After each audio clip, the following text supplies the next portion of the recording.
Okay, we're gonna call you back at 3 o'clock. We're gonna have your information. So man, I'm excited, but I'm financially struggling at the time. So they told me that they was gonna give me they're gonna give me a stipends, a food stipends, and pay for the travel. So I'm thinking, man, I'm gonna leave broke and come back broke. Man, that shit don't sound right. So when they called back to book the flight, to get the information, my response was, nah, man, fuck Trump. Man, I don't like him that much. Man, I ain't gonna get no money. So they repeated to me again that I'll get a stipend. And so, I didn't campaign with him. But you believed in him? Yeah, I believed in him. Do you still believe in him? No. It's hard to believe in him because he's under attack. And at this point, because the attack is so personal, I think there's a vendetta. Against Trump? No, I think he would have a vendetta. Against the country? Yeah. That's interesting. Yeah, I think he would. Did you think his performance was presidential? No. I feel like that day, we fucked up. Yeah, the day of the election, I felt, man, we done fucked up and let this motherfucker be president, man. Because he struggled. And I believe he struggled because I don't think he believed he was gonna win. His reaction, his response didn't say that he thought he was gonna win. Why do you think so many I love the fact that he's sharing, he's Republican, he's standing on that, he believes in. Yeah, and I think we fucked up at first, but then as he began to get into the seat of being a president, that first year was like, man, we done fucked up. But I began to see, I began to see something different. But why do you think there's so many young black people right now that want to see Trump in office again? So this what drew, so remember, up until Trump, I went Hillary over Obama. So I didn't go John McCain and none of that, but I did vote for Bush. Is it because even then, even in the midst of however you identified as a party, you were standing on the people who represent the issues that were important to you? Well, at the time, it wasn't the issues. You trying to, okay, so I just had my daughter, so I'm transitioning, so I'm transitioning into college. I'm breaking away from the criminal elements and the aspects for the mentality-wise from the culture. So I'm evolving past the hip-hop culture mindset, right? Pull my pants up, tucking my shirt tail. So I'm evolving to something different. But what I'm seeing in black people behind Obama, they just voting because he's black. Ain't got nothing to do with what they know about politics. They don't know anything about. So I'm voting off my personal knowledge, right? What I learned in college and studying the platforms. When Trump came along, I'm saying, hold up, y'all. We used to love this white boy. How the fuck y'all gonna tell me he racist? I grew up in the 80s. Nigga, every rapper done, man, from Jeezy, you go on. So how y'all gonna say he racist? He was just on The Apprentice. But he was an entertainer. We didn't know, all of it, you could like everybody until you hear their personal views. Well, this is what I'm saying. How we know he ain't playing with this? Because they were bringing up stuff when he was supporting the Democrats. Right. He was with the Clintons during the 90s. Right. And he ever said if he ever go run for president, he would run as a Republican. So I'm saying, man, he got to be playing. I believe black people should not vote blind loyalty to nobody. We should have quid quo pro expectations every election. What can you do for me to get this? We're the only people that don't do that. Mm-hmm. Why do you think so many people that look like us, especially young people, want to vote for Trump now? Because Trump was the one that sat down with Ice Cube. He was able to make a connection that left an impressionable mark on the young people. That's why I keep telling the White House, you guys don't pull up to the culture until you need us. We're not stupid. We're not living in a day where we can't see it anymore. Well, we'll see Kamala, and Kamala, we'll see her go solicit Beyonce, solicit the black celebrities, but that's only during election time.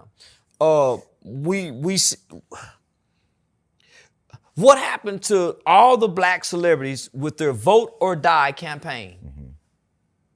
It died. It died.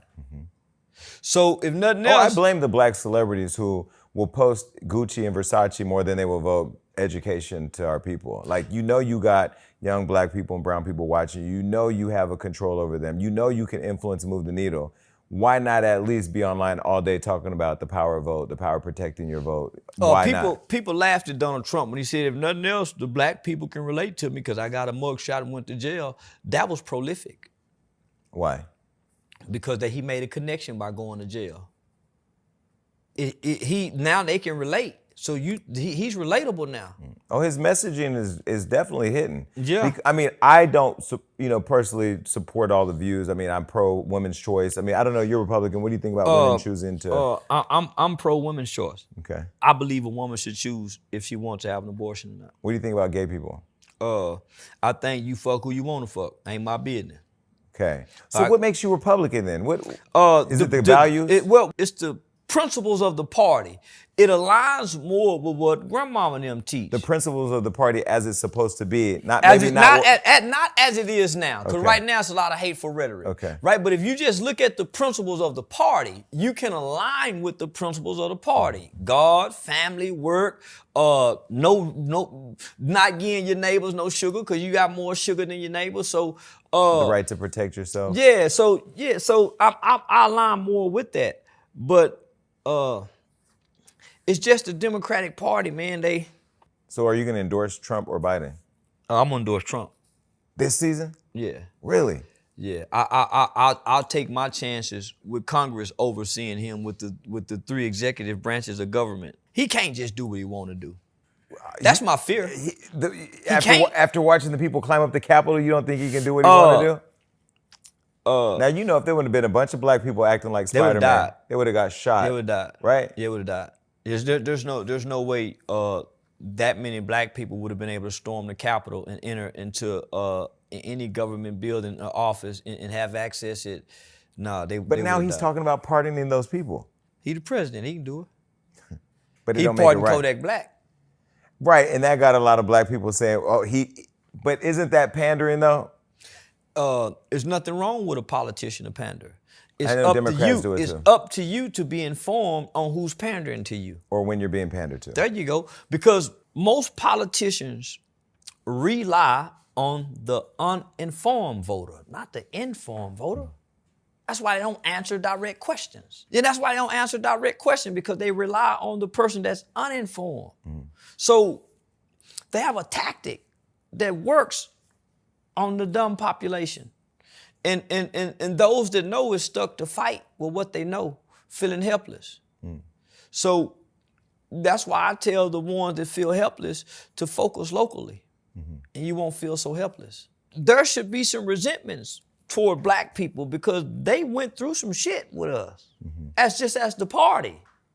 For us to have completely abandoned the party, and if you look at the civil rights legislation of the 63, 64, man, those are Republican senators saying yes, yes, yes. That party really didn't switch that much. But how does the Republican Party restore itself after all the stuff that Trump has done? They can't. So too far gone? Yeah, they're too rap lyric. Well, they have to find a dynamic young Republican that can connect with today's people, kind of like JFK Jr. did with the Democrats back during his time before he died.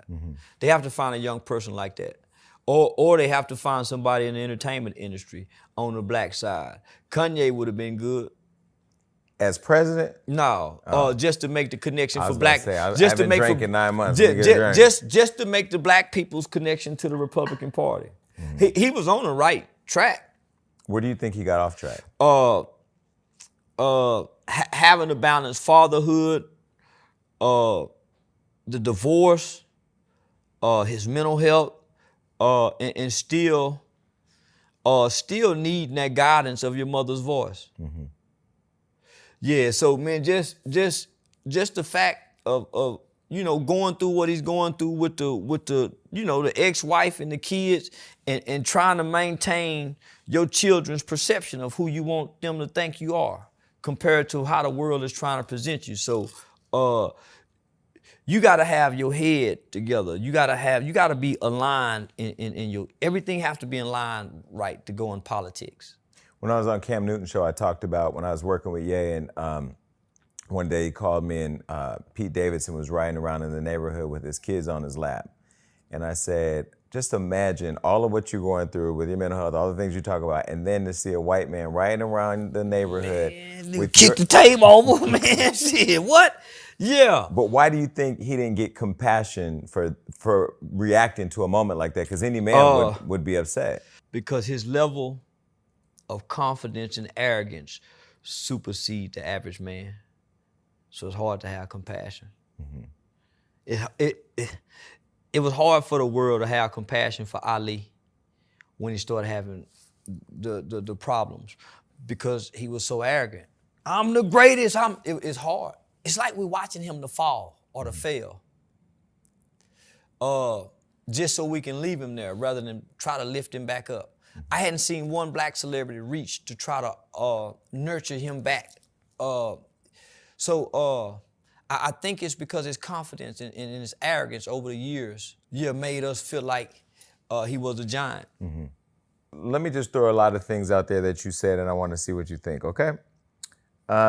When you said, fuck the Chinese people and fuck everyone who died in Hiroshima, you take that back or not? Man, I was just mad because the Chinese niggas was fucking with me, man. Yeah, nah, was man. Was that China Mac when y'all got into it? Yeah, man, so let me just say this. Man, I've been to a lot of Asian whorehouses and massage parlors throughout America. So I love Asian women.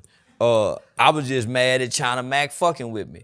And I'm just saying that because they were the nigga Asians. Fuck you, nigga. So I had never, where I'm from, you don't see nigga Asians, but they got them out here. What's a nigga Asian? The Asians that use the word nigga. Oh. My nigga, hey nigga. So these were the nigga Asians I was getting into. Fuck that nigga Charleston. So in my mind, I'm saying, how can they say fuck that nigga Charleston, and I can't? So I'm just fighting back orally. But man, I don't mean none of that. Nah, man, hell no. I'm just repeating some history that I know is mean. That I know, So y'all take it back. So I just recently got to know who China Mac is. No shade at all, just by the whole whack and Adam 22. So he had threatened to slap me. That's what got me. So he went on Vlad TV, and I didn't know who he was. Vlad asked him a question about me, and he was like, "Oh man, I'll slap." So I'm like, "Man, you gonna bring this?" So in my mind, how can he, as an Asian dude, go on a black platform and all these black platform, man, that nigga Charleston. So then when the other Asians jump in, they might be from your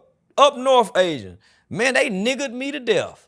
And it was a groups of them. They would wake up every day with hundreds of Asians. That nigga Charleston, and they were talking like black dudes. And I was like, God damn. So, that's the only way I knew to fight back was to be mean, say mean things.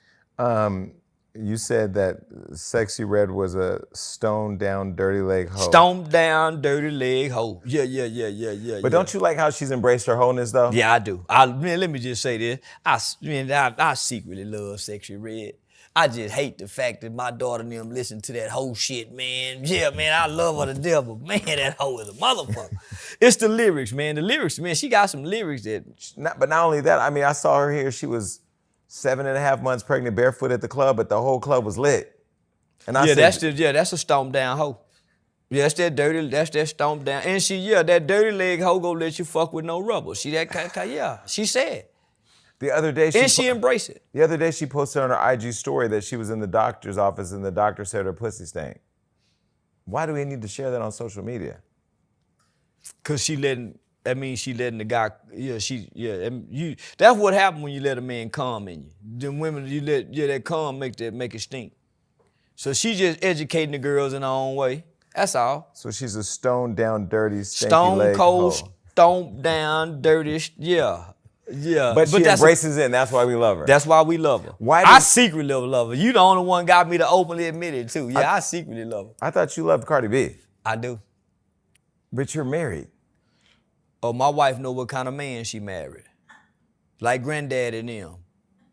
Granddad and them was in the streets. Yeah, I'm a riding motherfucker like that too, but just in my own way, but I'm a good man.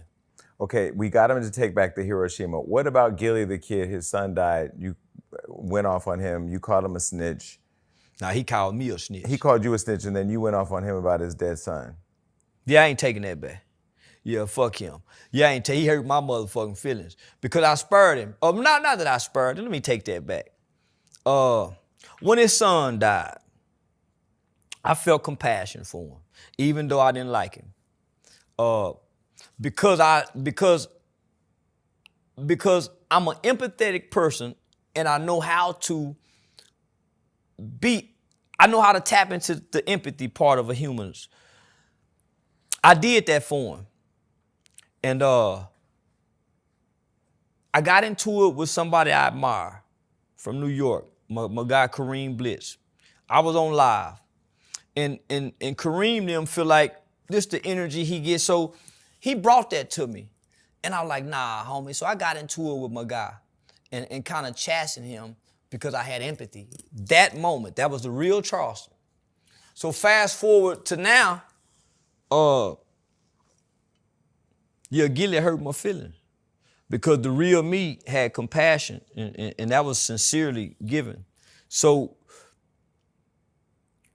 when I saw his response to my co-author of my book, and this guy is somebody who was an elected official, a commissioner out in Michigan. So he admires Wallow, he admires Gilly, he admired me. So he reached out to them, hey man, I just done a book with Charleston. And man, Gilly's response was, why you fuck with that snitch ass nigga, man? I'm saying, man, what? Man, if and you guys have never had no issue, or? Well, we have had an issue.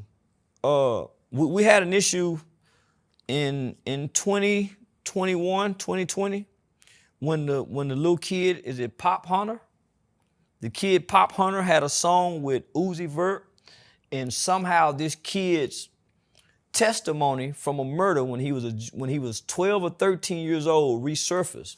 And the whole hip hop industry shamed this kid for being a snitch. Mm-hmm. Gilly and them shamed him. So I remember doing a Say Cheese TV interview speaking on that, saying that they wrong for shaming this kid. So y'all mean to tell me we done got so tough where we saying our kids have to stand on these mafia codes? Mm-hmm. You mean to tell me if my mama take me and say, son, tell the police that you want this kid to, so Gilly jumped in my inbox and said, you got a problem, Goofy? And then he said, when he see me, when he say I'll be in Dallas and something, keep that same energy.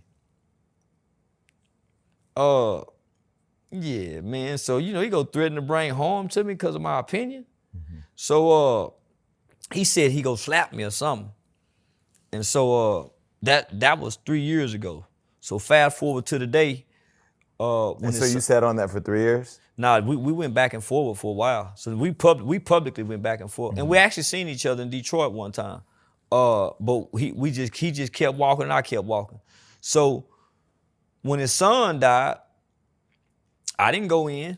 You know what I'm saying? Even after all this, I publicly showed empathy and went out my way to do it, made it my business. And to me, that was my way of waving the white flag. Mm-hmm. Nigga's son done died, man. Whatever beef we had, it ain't, hey, homie. So for him to come back after this and still have this same sentiment, then nigga, fuck you and your dead baby. Yeah, nah, nigga, I ain't taking shit back. I take my compassion back. Mm. Yeah, I'm that petty. Yeah, I'm type motherfucker, me and the bitch break up. I bought groceries that day. I'm taking the bread and the grocery too, with the clothes I bought. But what if she ate it already? Man, whatever she did, Nate, give me the peanut butter. Bitch, I bought that. Give me them crackers too. And them Oreo. Yeah, nah, I'm one of them kind of niggas. So now when he did that, and I'm just being honest, I'm saying, man, that nigga go do that? That kind of hurt me a little bit. So, hurt people. So I lashed out. Let me call my living son, nigga. I got my son still alive. So yeah, I did that. And it's big because you have a heart, and I could see you're smart. You knew that was gonna hurt. Yeah, and I knew it was wrong, and it felt bad when I did it. Yeah, I knew it was wrong, and it felt bad when you did it. And it felt bad when I did it, but to get back felt better. So I shoot through my hand to shoot you, nigga. Yeah, I shoot through my hand to shoot you. Yeah, I hurt me to hurt you if you hurt me. Yeah, I hurt me to hurt you, nigga. Mm-hmm. And that's what I did. But it didn't feel good doing that. But this what I told myself. It's no different when you used to jump on niggas and y'all be kicking a nigga on the ground and you and all your buddies doing this. It felt bad doing that. Mm-hmm. But you still had to do it. You still did it. Yeah, but it felt better getting back because you can justify it. A man can always justify his wrong to rationalize it. So when he seen you in Dallas and didn't say anything or do anything. That's what made me think, oh man, this nigga ain't no problem, because we haven't done nothing to each other to say, oh, when I see you. So I'm saying, well, man, why would, for one, I'm not a street guy. So why would this nigga be calling me a snitch? And him and Wallow talk prison reform, and your son just got. But that goes back to me not understanding the world people live in. Like, do people want to be in this world or in that world? So that's what I'm like, come on, homie, your son just, so how can I be a snitch? And I'm telling the world, I wasn't a criminal as an adult. All of my crime is a juvenile delinquent as a kid. Once I got grown at 21, I wasn't on a criminal path. I was in college, fatherhood, working. So why would you call me a snitch, homie? But you try to rep, and your son got killed. But I remember when his son died, I mean, I don't know Wallow or Gilly like that personally. I met him once, but when the son died, I mean, of course, I go back to me losing a brother, so I feel a certain way. Is there a below the belt? Is there such thing as a below the belt? Yeah, hell yeah, it is. It's a below the belt. Yeah, it's a below the belt. I'm the kind of nigga, if we fighting and the rules say don't hit below the belt, I'm gonna hit you below the belt at least 1 or 2 times to get an advantage. Mm-hmm. I'm gonna throw dirt in your eye. I didn't know you fight fair. I wasn't raised to fight fair. Mm-hmm. You break the rules when you fight. I'm the nigga break the rules. I'm gonna be as ugly as I can be if we got to verbally judo. And I'm going below the belt. And it's gonna feel bad for me to do this. But you're gonna do it to win. Yeah. You know, one of the videos of yours that I respected the most was you were walking somewhere and I guess you were gonna be in a boxing match with somebody and he tried you and then you pulled a knife on him. Yeah, he had been trying me. And I'm saying, nigga, we go box, let's box. Why you steady trying to fight outside the ring, but you trying to bully me? You think you bigger than me? You think, you know what I'm saying? And you want to fight fair. Mm-hmm. Well, how we go fight fair and I'm blind? Mm-hmm. So if you hit me, you got the advantage. If I hit you in your one eye, you still got an eye. So how we go fight fair? So I hit him in the head with that knife and put a hole in it. And kept it pushing? Yeah. You're always ready? Always. What weapon did you bring today? And my mace. So you can spray somebody, stick them, and still hit the elevator in 5 seconds? Well, the objective is, I don't want to kill nobody, homie. This is non-lethal. I'd much rather put you in jail, black man, than put you in the graveyard. Mm-hmm. Is that the pepper spray you spray Soulja Boy with? Yeah, this is jail, by the way. So the idea is to try to use what we want the police to use. Use your taser. So I went and got all of that. You have a taser? I got all of that. Because I don't want to kill my own kind. Mm-hmm. There was a time every day I got up and put a gun in my bullet. I put that bullet in there for a nigga, because I know a nigga gonna make me kill him. Mm. But if I can use other things before I grab a gun, before I kill my own kind, then that's what I'm willing to do. So I try to teach this as well as carry and defend myself. But the nigga gonna make you go get the gun. So when you pepper sprayed Soulja Boy, what was going through your mind the moment you're about to spray Big Soulja? Man, this nigga got too many niggas walking up on me. I didn't know he was as little as he was. He's smaller than me. Mm-hmm. And he had on flip-flops. So I know he, in my mind, a nigga in flip-flops ain't that dangerous. It's these niggas with tennis shoes I gotta watch. So he's leading the charge. Every nigga got out the car, did this, adjusting their shoes. So that's body language that I'm reading. Yeah, you're getting ready to get jumped or fired. And they're a little ways away from me, so they have to walk toward me. Were you guys at Rolling Loud? Yeah, we was at Rolling Loud. Outside Rolling Loud, all the. I didn't know Rolling Loud was Rolling Loud. Oh, well now you know. I was out there cheating on my wife. Called myself just getting away. Just the wife you have now or the? No, the wife I have now. You were cheating on? Yeah, I was cheating on her. I had just met my little mama. I was taking her. Wait, slow down. You're cheating on the wife that you have now. Who's your little mama? My little mama. So we was in Miami, right? So I'm just taking her to Miami, me, my little mama, my partner for her birthday. I don't know it's Rolling Loud. I'm just taking my little mama to Miami. To a concert. We just going to Miami to do the Miami thing, you know. Have you ever been to Miami before, baby? Well, I've been a couple of them. You know, that kind of shit. Right. So, but I don't know it's Rolling Loud. I just know the flights are high and we can barely get a hotel. So I'm saying, man, what's going on in this motherfucker? So I don't know nothing's going on until this incident with Soulja Boy and people start saying, man, you at Rolling Loud. I'm thinking Rolling Loud was a 420 event.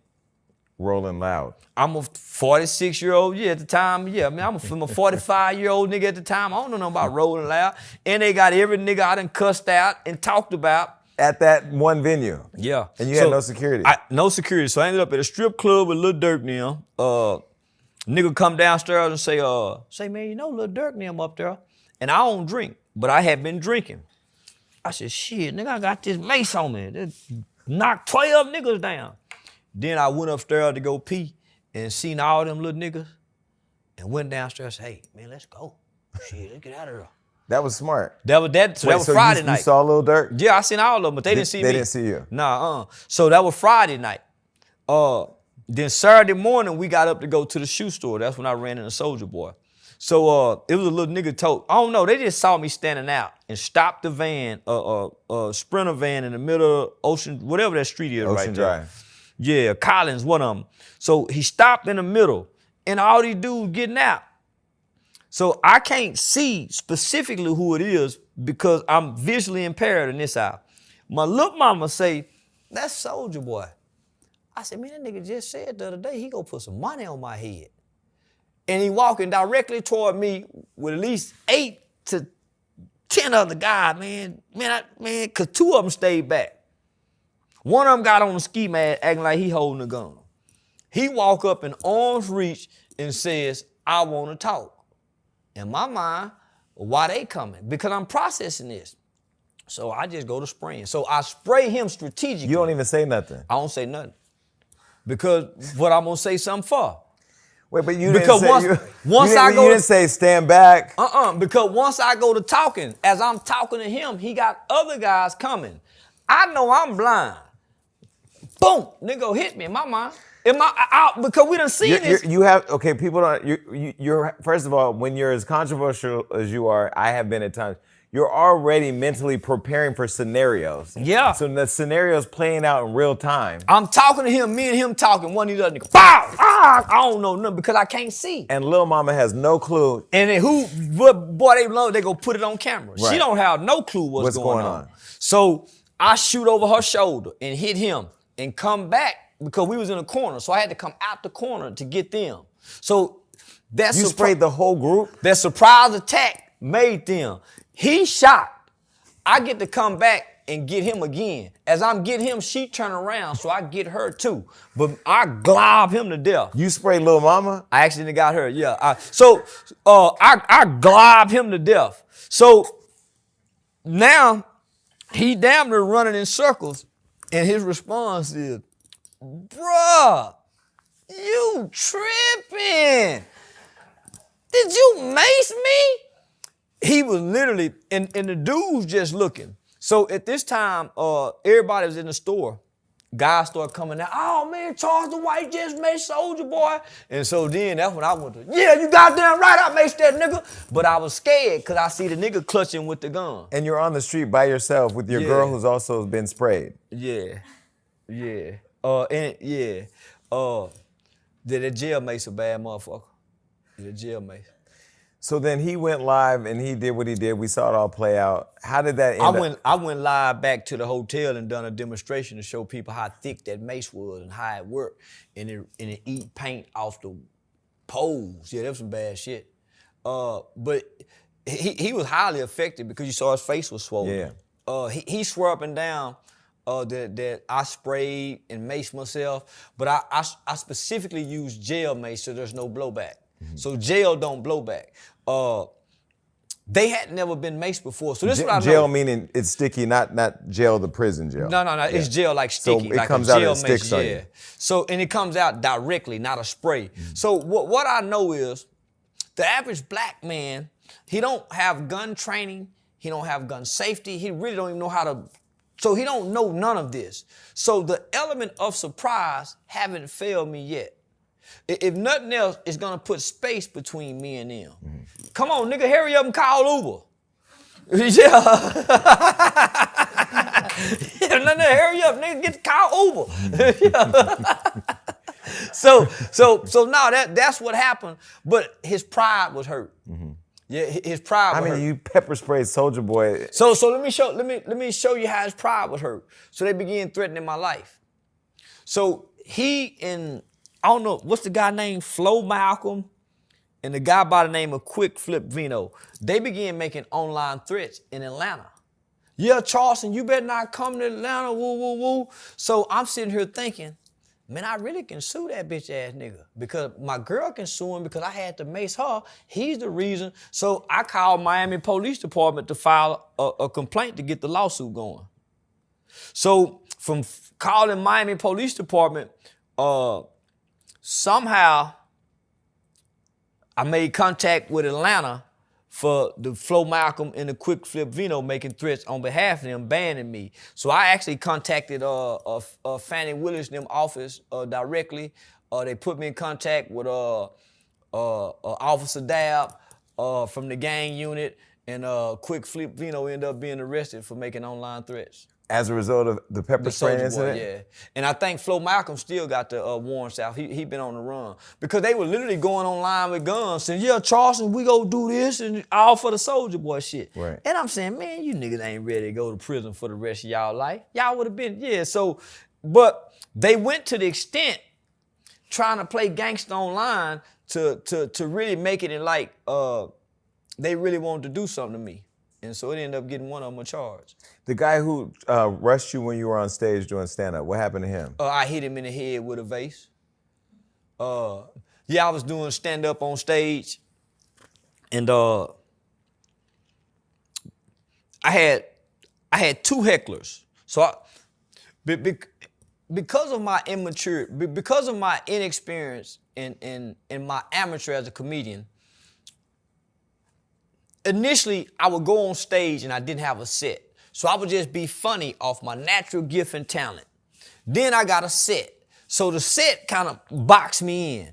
And if I get out that set, I'm fucked up. Yeah. So a heckler get me out the set because I lack the experience. I don't know how to get back in. Of the improv? Yeah. That's where you need my help. There you go. I'm good at that. I ain't good at the set. I'm good at that shit. But I got the heckler saying shit like, yeah, mob ties, the Jay Prince shit. And we down by Houston. So after so long of that, man, fuck mob tie. Now the crowd, now I got the dudes over here with the Lakers Kobe Bryant jersey on saying, you better watch how you talk. Yeah, so now they, man, fuck you. You didn't say fuck Kobe though. Nah, Nah, I ain't say fuck Kobe. So the guy stand up and he make a threatening motion like he coming toward the stage. If I'm gonna be honest, man, I was just trying to go viral. I took an opportunity and a chance. I had like 10 minutes left on the set. The set, after I said fuck Jay Prince and mob ties, the promoter is Jay Prince's godson. Oh. He ran backstage and said, man, get him off stage. So he's trying to hurry up and get me off stage because this shit finna go left. But do you know that's happening behind you or I not? don't know. Okay. I don't know none of this. I just know they fucking with me, man. I'm feeling inferior because I taking me out of my comfort zone, right? So now I'm feeling inferior. So what do a nigga do? He lash out. So I'm saying to myself, man, this bitch ass nigga just trying to go viral too. Because he's standing up arguing with me on stage. So he said, yeah, nigga, I'll come up there and do something. So I grabbed the flower pot. Yeah, nigga, I hit you inside your motherfucking head too. Now I see the cameras out. He make one move. I really don't want to do no more comedy, no way. Yeah, I throw the motherfucker. But in my mind. Wait, when the cameras come out, does your mind register, I'm about to go viral? Yeah. Okay. But this what there's one mind saying, nigga, we finna go viral. The other mind saying, we don't know what's gonna happen if you do this. We don't know what the outcome is. Go viral or die. Because you still got to get out of there. Go viral or die. fuck this, nigga. We going viral because we can get rich off going viral. And I throw that motherfucker. Because I process. Because this is what I'm telling myself. I've learned that every time I go viral, and if it's a good viral, I probably got at least $60,000 to $70,000 in interview money that week. Boy, Say Cheese go hit me, Danza go hit me. Boy, you talking about $10,000 per and 12. Man, you talking about they go hit me. Mm-hmm. So I calculate the money, and nigga, shit, go viral. They ain't caught on yet. So I just didn't foresee, that NFL nigga coming to tackle me. Cause I was just focused on the one dude. The other dude came up on side the stage and catch me in the middle trying to hit the truck. Oh shit, he interrupted some shit. So yeah, so it just made it go more viral though. There you go. Yeah. But I don't know when I hit the ground if they go stomp me out. Mm-hmm. Just so happened it was just two, and nobody got to touch me. So what happened? So we see that the clip ends. Of course, we posted on Hollywood Unlocked like we do everything. What happened was what happened after? The nigga.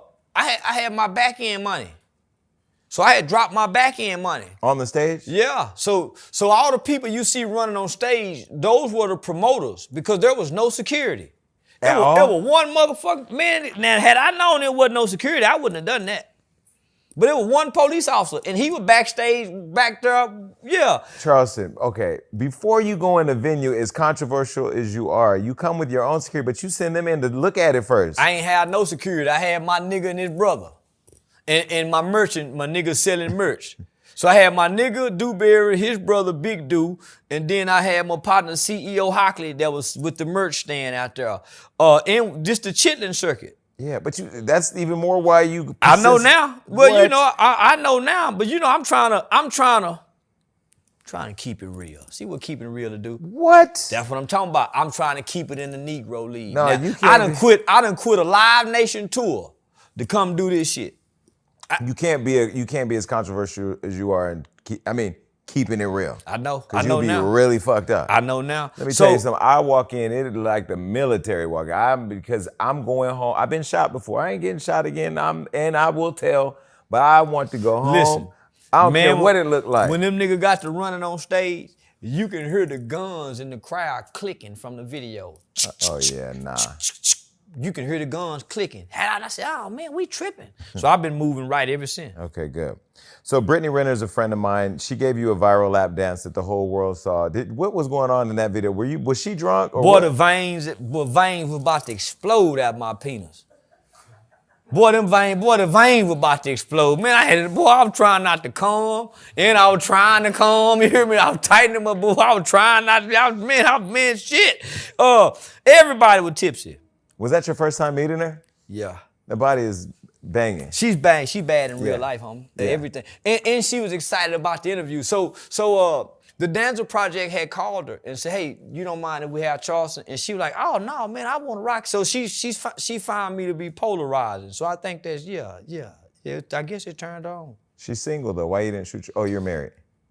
Yeah. So wait, what happened to what happened to the girl that you got sprayed with the mace? Are y'all still cool? That you sprayed?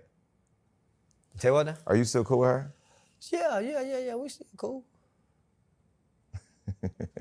Wait, so you're married now. Is this the same? 5 years. 5 years. Are you faithful? At home. When But home is where the heart is. Yeah, when I'm at home, I'm faithful, yeah. But when you're on the road, you can... I can't do nothing. I tell my woman, don't worry about what a man got to do on the battlefield. You take care of the home front. Whatever a man got to do out there on the battlefield, don't you worry about it as a woman. You just take care of the home front. A man go do what he go do. And you come home and you make sure the house is taken care of, she's taken care of, and she doesn't worry about what's happening on the battlefield. She try not to, I think. Yeah. Yeah, but she can't help, at times.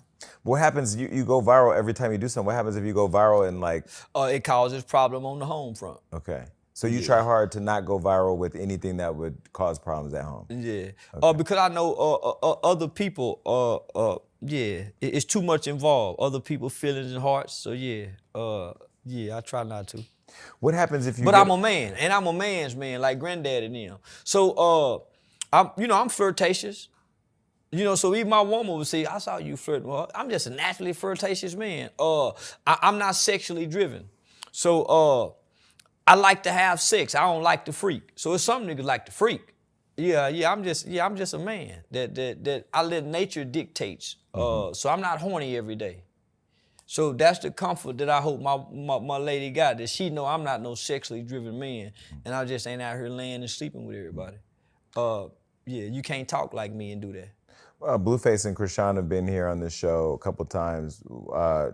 You said that Blueface is a modern day Ike Turner. Yeah, he is. You think so? I know so. Yeah. I mean, everybody know he done. She even said it. You know, she done jumped on. You just hit me. He just know how to do it and not get the backlash of being a nigga that'll hit the broad upside the head and leave a knot, rather than leaving a black eye. But when you look at their relationship, who do you think's more toxic?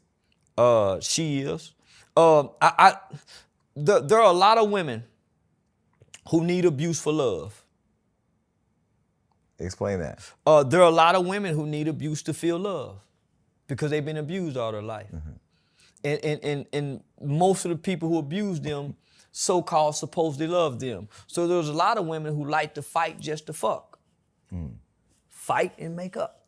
Best sex you can have. So there's a lot of women who believe being toxic. When she get mad, she hits you in the head, knowing you go hit her back or drop that fight, knowing there's a possibility you can go to jail. And then fucking go to sleep. That's toxic love. But as unhealthy as that is, that becomes an addiction. Which is what I think we're watching with those two right now. Yeah. I mean, we had Wack here last week where we actually asked them, like, what is it an addiction? You can get your woman addicted to, because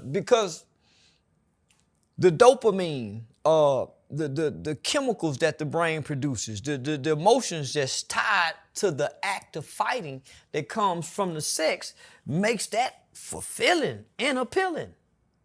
But what's the conclusion of a toxic relationship like that? One of them go to jail and one die. They severely scar one another. And it causes childhood trauma for whatever child they produce. You spoke about the child. Do you want another thing you can take back? I take that back. Okay. You said that. If there's anything that make me cringe that I've said, that I've been turning that I don't even want to hear, because you don't have to repeat it. We'll just say you can go do the research.